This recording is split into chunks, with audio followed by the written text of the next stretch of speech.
Hola gente, bienvenidos una vez más. Bueno, volví después de 6 meses de inactividad donde pasaron un montón de cosas. Y bueno, entre ellas, una de las que pasó es que cambié de trabajo y eso me motivó un poco bueno, a hacer este video. Sí, ahora vamos a estar volviendo con todo el contenido y vamos a traer un montón de contenido de calidad. Pero bueno, estamos haciendo un rebranding completo al canal. Sí, va a pasar a llamarse 3 bits. La web por eso fue dada de baja. Si se fijaron, la web ya no existe más. Estamos también haciéndole todo un cambio de imagen y traemos un montón de cosas nuevas. Bueno, la idea de este video es un poco comentar cuáles son, de mi punto de vista, los puntos clave para conseguir trabajo como programador, y también quiero hablarte de los errores más comunes que cometemos cuando estamos intentando dar esos primeros pasos, ¿no? Cómo evitarlos. Por último, te quiero hablar un poco acerca del estado actual de la oferta laboral en el sector y los salarios, donde te voy a contar cómo fueron los salarios que tuve desde mi primer empleo hasta el día de hoy, para que veas qué tan rápido se puede crecer y en cuánto tiempo, y bueno, un poco cuáles fueron los pasos que yo fui dando, como para que te sirva de ejemplo, de un ejemplo real de lo que te voy a contar. ¿De qué vamos a hablar? Bueno, acá está un poco lo que te comentaba recién. Podés pausar y leer punto por punto. Yo voy a avanzar para que no se haga muy largo el video. Las claves, las primeras claves para conseguir tu primer empleo en IT. Bueno, el primero sería el aprendizaje, ¿no? En qué hacer foco, qué tengo que aprender, qué es lo que tengo que enfocarme para conseguir mi primer trabajo.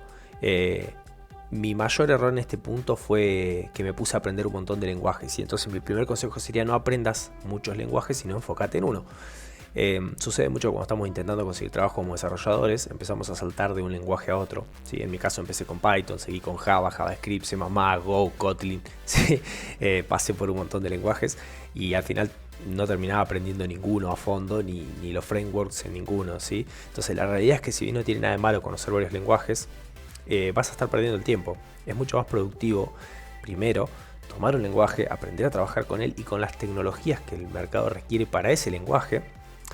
Y una vez que estás trabajando, así aprendete los 200 lenguajes que existen, no sé cuántos lenguajes existen, pero aprendete todos los que quieras. Pero lo primero es enfocarte en un lenguaje y en su stack tecnológico, ¿sí? Te doy un ejemplo. Podría ser Java, ¿sí? Si aprendes Java, después te conviene aprender Spring, Java Spring, Spring Data JPA, cómo conectar un proyecto de Spring con MySQL, por ejemplo, ¿sí? Con una base de datos relacional, JUnit para el unit testing. Eso te va a abrir muchas más puertas que aprender Java, Python, JavaScript, ¿sí? Y también me cerraría a un stack, a una parte del stack. Digo, no full stack, sino tipo backend o frontend o DevOps o QA, o digamos, pero como un rol específico. No me iría al full stack, ese fue otro de mis errores. Y bueno, lo mejor también es buscar ofertas de trabajo en LinkedIn para ese puesto que querés aplicar, por ejemplo backend, y ver qué es lo que está en demanda, ¿sí? Y si tenés un lenguaje en vista, por ejemplo Java, bueno, busca las ofertas de Java y fíjate de esas ofertas que son cuáles son las tecnologías que están pidiendo para ese lenguaje. El segundo punto, ¿sí? Ahí dice requisitos, no cumple los requisitos para ninguna oferta. Esto es una realidad, ¿sí? Ahí lo vamos a ver un poco. Bueno, esto es lo que comenté recién de aprendizaje, ¿sí? Es un poco esto, ¿no? Se busca empleo, requisitos 5 años de experiencia, 2 premios Nobel, un Oscar, un dinosaurio. Eso es el meme que vemos siempre, ¿sí? Sucede que muchas veces las personas que escriben las ofertas de trabajo no son programadores y ponen requisitos cosas que no tienen sentido, es la verdad. He visto ofertas de trabajo con requisitos ridículos muchísimas veces. Se ve mucho, por ejemplo, que te dicen, no sé, yo esto lo he visto, juro que lo he visto, tenés que saber React, Angular y Vue. Y son competencias. Yo no creo que una empresa tenga frontends hecho las 3 tecnologías. Lo más probable es que lo tengan en una, usen Angular o React, ¿sí? O Vue. Entonces empiezan a pasar ese tipo de cosas. Lo mejor es que vos veas que cumplas con algunos requisitos o con los principales, ¿no? Como para decir, che, tampoco es que no cumplo con nada, sí, cumplí con alguno de los requisitos de la oferta, pero yo no sé si alguna vez de las que apliqué cumplía el 100% de los requisitos. Creo que jamás. Siempre se van al carajo con los requisitos. Hay otro meme, no lo puse acá, donde te ponen la entrevista, se resarpan con todo lo que te piden y todo, y después cuando vas al trabajo es como mucho más fácil, ¿sí? Eso sucede un montón. Entonces, lo mejor es ver, cumplir con los requisitos principales y aplicar. Y lo mismo sucede con la experiencia. No tiene nada de malo aplicar, por ejemplo, a junior si no tenés experiencia o muy poquita, ¿sí? O aplicar semi-senior si estás trabajando como junior hace un año, porque esto de junior, semi-senior y demás también es diferente en cada empresa. Si cada empresa lo toma de una manera un poco diferente. Hay empresas que no toman, que no consideran trainee, te pasan directamente entras como junior, otras que no, que te hacen pasar por trainee, otras que te tienen un montón de tiempo ahí, empresas que buscan semi-senior con 5 años de experiencia, que eso para mí ya es un senior. Entonces, eh, obviamente, siempre que sea razonable, eh, digo razonable porque no te vas a aplicar semi-senior si nunca trabajaste, pero digamos, ahí buscar la razonabilidad, eh, pero nunca se encaja 100% con los requisitos. Entonces eso es un error, intentar buscar aplicar a un puesto en el que cumplas 100% de requisitos, porque no vas a aplicar a ninguno. Bueno, esto viene un poco de la mano de lo anterior, ¿no? Aplicar aunque no te sientas listo, ¿sí? La realidad es que yo personalmente creo que nunca me sentí preparado para ninguna de las entrevistas que tuve. De hecho, tuve una entrevista hace 3 meses para otro trabajo, para un trabajo en el que estoy ahora actualmente, y no me sentía preparado. ¿Sí? Siempre hubo lugar a la duda o el miedo de que me puedan hacer una pregunta que me deje en offside, porque este mundo es muy grande, es muy dinámico, cambia constantemente. Entonces, lo mejor de este aspecto, y sobre todo cuando se trata de tu primer trabajo, es aplicar a todo lo que encuentres, e ir a todas las entrevistas que puedas. Lo más probable es que la primera entrevista sea mala o muy mala, la segunda también, y así.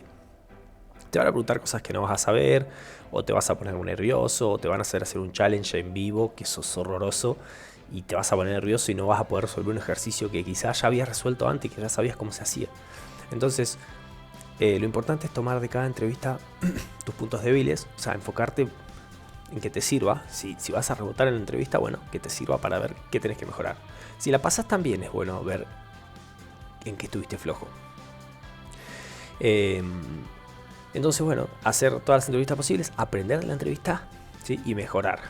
Y trabajar sobre esos puntos débiles. Entonces, podés volver al punto 1, ¿sí? Podés volver a aplicar si la entrevista te fue mal, o si la entrevista te fue bien, digamos, la pasaste, pero te diste cuenta que tenés puntos flojos, es tu oportunidad de mejorarlos antes de entrar a trabajar, ya sea para entrar mejor a la empresa que estás entrando, o para que el día de mañana, cuando tengas otra entrevista, hayas solucionado, hayas parchado esas falencias, ¿no? Por eso ahí en la diapositiva vemos que es aplicar, pasa a hacer las entrevistas, aprender, mejorar, y bueno, si es necesario volver a aplicar a otro trabajo porque te fue mal, ¿no? Y si te fue bien, buenísimo. No hay, igual hay que mejorar. Este rubro se trata de estar mejorando constantemente. Bueno, y una cosa más que vi muchísimo y que sé que ha frenado a mucha gente, y de hecho tengo casos cercanos que lo hemos visto, ¿sí? Ahí puse algunos memes, algunas cosas. La primera imagen es los despidos que hubo en Twitter cuando lo tomó Elon Musk, que despidió a un montón de gente. Y bueno, ahí tenemos el meme abajo. COBOL es un lenguaje que hace años que todo el mundo dice que está obsoleto, pero por alguna razón sigue habiendo trabajo para desarrolladores COBOL, y muy bien pagados, porque casi no hay desarrolladores COBOL. Y bueno, ahí a la derecha tenemos a Devin, el primer software engineer hecho por inteligencia artificial, ¿no? Y cómo los desarrolladores crearon un desarrollador que les va a quitar el trabajo. Ese es un poco lo que cuenta el meme, ¿no?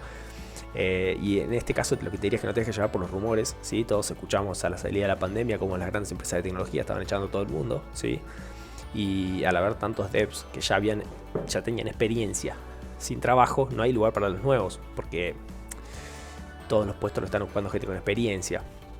Otro rumor, la IA nos va a quitar a todos nuestro trabajo, ¿no? Y eso es un poco el otro meme que está ahí. O bueno, que un lenguaje está quedando obsoleto. Yo lo he escuchado de Java, es increíble que haya gente que diga que Java está quedando obsoleto. Java tiene una cuota de mercado altísima, una cantidad de trabajo impresionante y encima unos sueldos muy, muy buenos. La realidad es que ninguna de estas cosas sucedió. Lo de los despidos fue por unos meses, obviamente, porque durante la pandemia se había tomado mucha gente y esa gente empezó a ser despedida luego. La IA nos hace la vida más fácil, pero no hace magia, loco. Tiene un montón de problemas para manejar, sobre todo para manejar niveles grandes de abstracción. Y bueno, en Java está súper vigente, ¿no? Todo esto, lo que te comentaba, no te dejes llevar por los rumores, que esto no te distraiga. Y bueno, el último punto es un poco, lo puse en tu portafolio, a nadie le importa, obviamente no es así, no es tan así, pero es un poco para llamar la atención. Tal vez si seas front o UX UI, tiene mucho sentido hacer un portfolio, pero a mí me pasó que yo soy más backend y todo el mundo hablaba de tu portfolio, te haces tu portfolio, y yo me hice un portfolio siendo desarrollador backend y no lo vio nadie. Entonces, hace tu portfolio si tiene sentido, ¿sí? La mayoría de las veces no lo tiene, o tal vez lo tiene pero no lo miran. Entonces, de pronto, no sé, un UX UI, como dije, un frontend, sí tenga más sentido. Pero yo, de las veces que apliqué como full stack o como backend, jamás nadie miró mi portfolio. Y muy pocas veces miraron mi GitHub. La realidad es que es muchísimo más importante tener el CV bien actualizado y optimizado para que los filtros automáticos que tienen las empresas lo lean correctamente. Esto es mucho más importante que tener un portfolio, ¿sí? Asegurarte que tu CV, los escáneres estos automáticos que tienen las empresas cuando subís el CV, logren identificar la información correctamente, ¿sí? Y bueno, quitar experiencias que no sumen, ¿no? Por ejemplo, yo había trabajado como vendedor de repuestos antes de trabajar como programador. Yo no voy a dejar eso en LinkedIn si quiero conseguir laburo como programador. No me sirve para nada y genera ruido, y es una información que no le sirve a nadie. Entonces, esas experiencias no suman, quitarlas del CV y del LinkedIn. Esos fueron un poco los consejos, ¿sí? Ahora vamos a pasar un poco a esto de ofertas, salarios, crecimiento, ¿sí?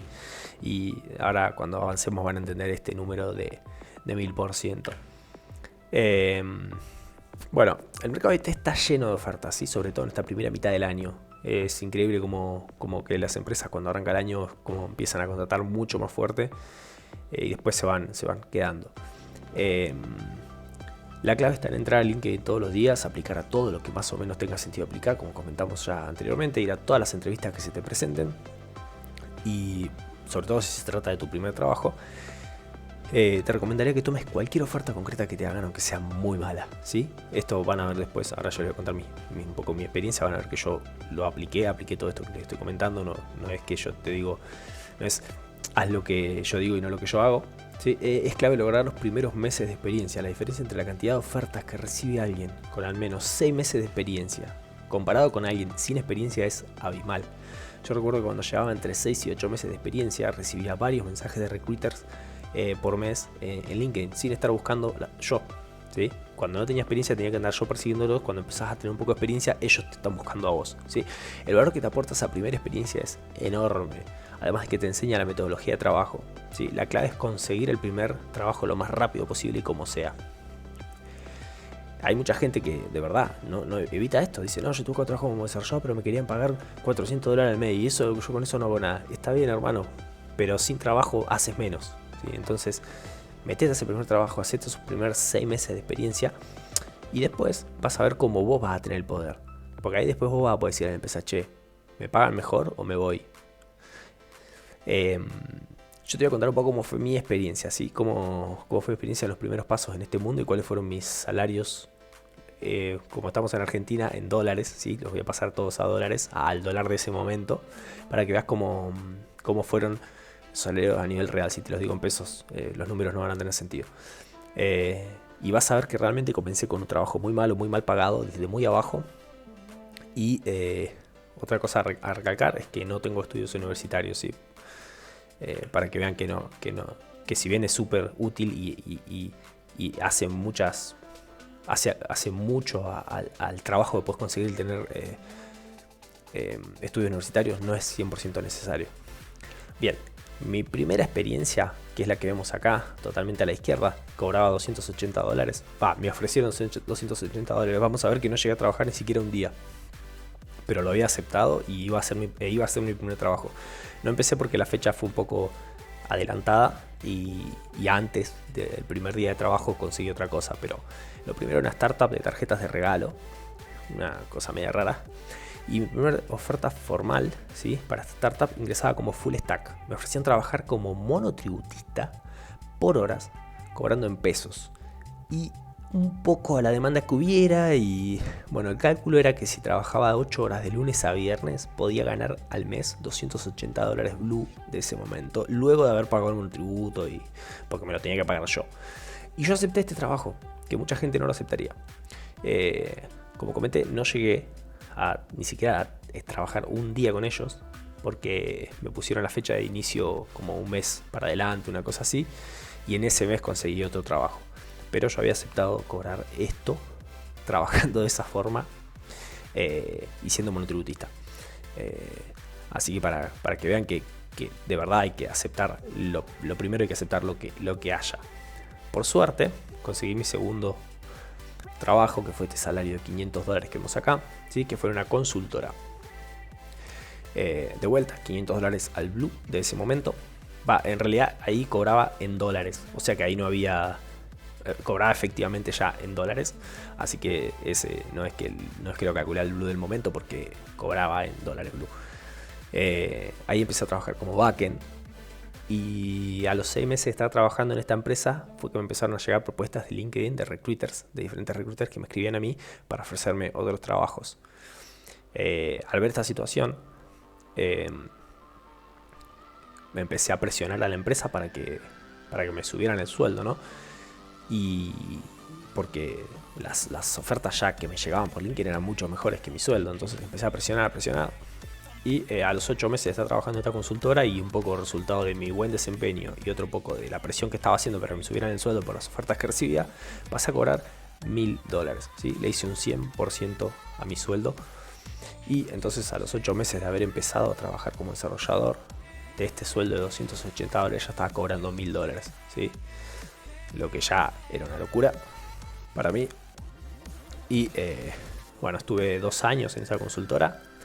Y de vuelta me empezó a pasar lo mismo. Me empezaron a llegar ofertas por LinkedIn. O sea, me llegaban constantemente ya, pero me empezaron a hacer mejores cada vez. Y empezó a llegar a un punto en el que las ofertas que tenía eran mucho mejores que mi salario.